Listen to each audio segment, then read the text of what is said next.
صلی اللہ علیہ وسلم۔ اعوذ باللہ السمیع العلیم من الشیطان الرجیم، بسم اللہ الرحمن الرحیم، والصلاۃ والسلام علی رسول الکریم۔ پچھلی دفعہ ابواب تہجد ہم نے شروع کیے تھے، اور اس میں ہم نے صرف تہجد کی فضیلت کے بارے میں کچھ آیات اور کچھ احادیث جو ہیں وہ دیکھی تھی۔ آج ہم باقاعدہ احادیث کا آغاز کرتے ہیں انشاءاللہ۔ اس ضمن میں پہلا باب جو ہے اس کا عنوان امام بخاری رحمۃ اللہ علیہ لگاتے ہیں التہجد باللیل، کہ رات کو تہجد پڑھنے کا بیان۔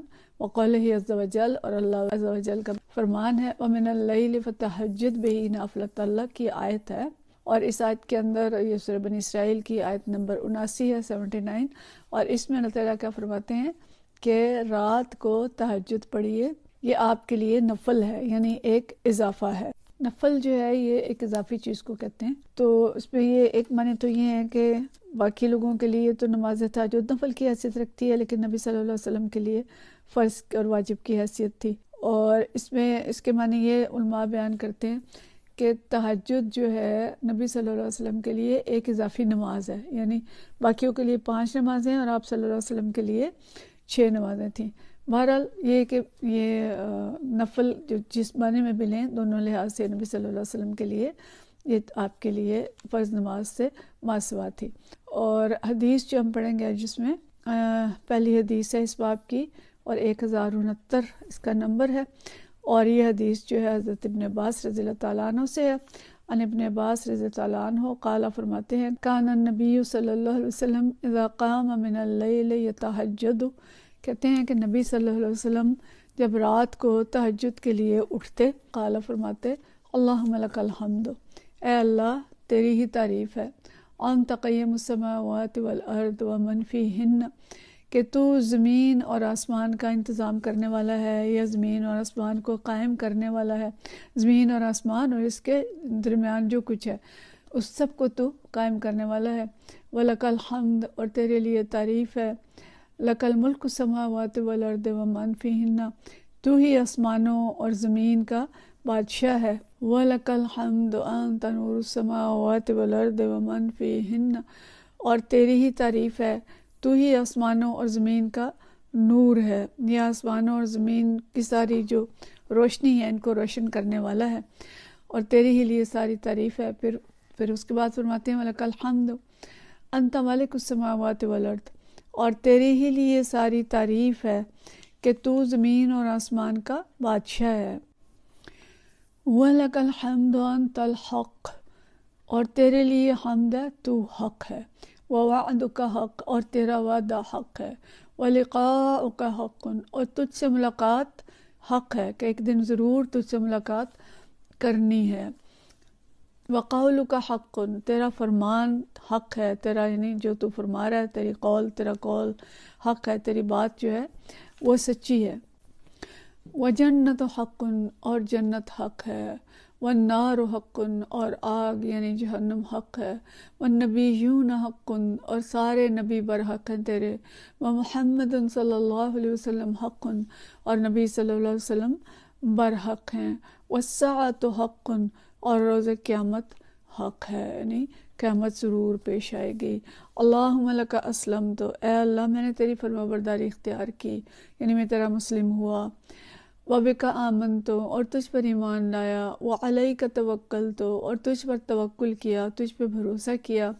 وَإِلَيْكَ أَنَبْتُ، اور تیری طرف رجوع کیا۔ وَبِکَ خَاصَمْتُ، اور میں تیرے ہی لیے جھگڑا کرتا ہوں، یعنی مخالفین سے جو میں جھگڑتا ہوں یا تیرے لیے جو میں جدوجہد کرتا ہوں وہ تیرے ہی لیے کرتا ہوں۔ وَعَلَيْكَ حَاكَمْتُ، اور تیرے ہی طرف فیصلے کے لیے رجوع کرتا ہوں۔ فاغفر لی، مجھے معاف کر دے، یا میرے لیے معافی رکھ دے۔ ما قدم تو جو کچھ پہلے ہوا، وما اخر تو جو کچھ بعد میں ہوا، وما اسرار تو جو کچھ چھپ کے ہوا، وما علن تو جو کچھ میں نے اعلانیہ کیا۔ انت المقدم وانت المؤخر، کہ تو ہی پہلے ہے اور تو ہی ہے جو بعد میں ہے، یا تو ہی ہے جو آگے بڑھانے والا ہے اور تو ہی ہے جو پیچھے کرنے والا ہے۔ لا الہ الا انت، تیرے سوا کوئی معبود نہیں۔ او لا الہ غیرک، یا تیرے سوا کوئی معبود نہیں۔ الفاظ فرق کے معنی ایک ہی ہے۔ قال سفیان، سفیان کہتے ہیں وزاد عبد الکریم ابو میہ نے اس پہ اضافہ کیا ولا حول ولا قوت الا باللہ، یعنی دوسری روایت کے اندر یہ چیز آتی ہے کہ اس کے بعد آپ صلی اللہ علیہ وسلم لا حول ولا قوت الا باللہ بھی پڑھتے تھے۔ قال سفیان کہتے ہیں قال سلیمان بن ابی مسلم سمعہ من طاووس عن ابن عباس عن النبی صلی اللہ علیہ وسلم۔ سفیان بن عینیہ نے کہا کہ اس روایت کو سلیمان بن ابی مسلم نے طاووس سے سنا، اور انہوں نے عبداللہ بن عباس رضی اللہ عنہ سے، اور عبداللہ بن عباس رضی اللہ عنہ نے حضور صلی اللہ علیہ وسلم سے اس کو روایت کیا۔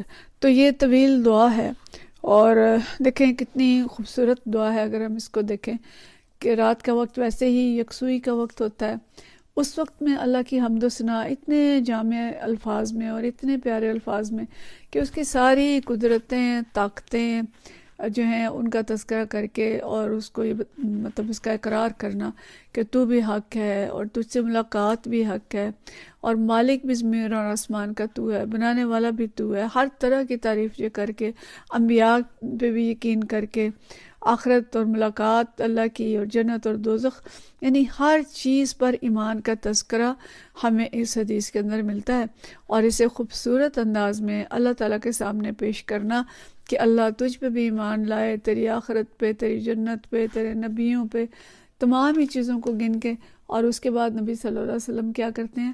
استغفار کرتے ہیں۔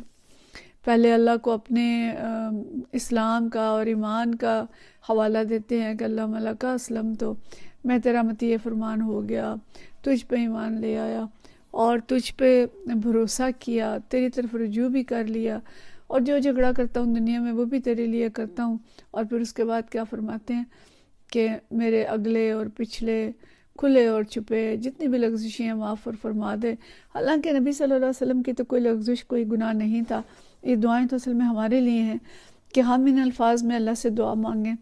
تو دعا کا ہمیں یعنی طریقہ بھی سکھایا گیا کہ اللہ کی لمبی تعریف کر کے اور اللہ کی خوب حمد بیان کر کے، جس طریقے سے ہم بیان کر سکتے ہیں وہ بیان کریں، اور اس کے بعد اپنی جو نیکیاں ہیں، اپنا جو ایمان ہے اس کا حوالہ دیں اللہ تعالیٰ کو کہ اللہ میں تیرا بندہ ہوں، میں تیرا فرما بردار ہوں، میں تجھ پہ ایمان لے آیا ہوں، میں تجھ پہ بھروسہ بھی کرتا ہوں، تیری طرف رجوع بھی کرتا ہوں، مجھے معاف کر دے، اور میرے کھلے چھپے، دانستہ نادانستہ، پہلے اگلے پچھلے سارے گناہ معاف کر دے کہ تیرے سوا کوئی معبود نہیں ہے۔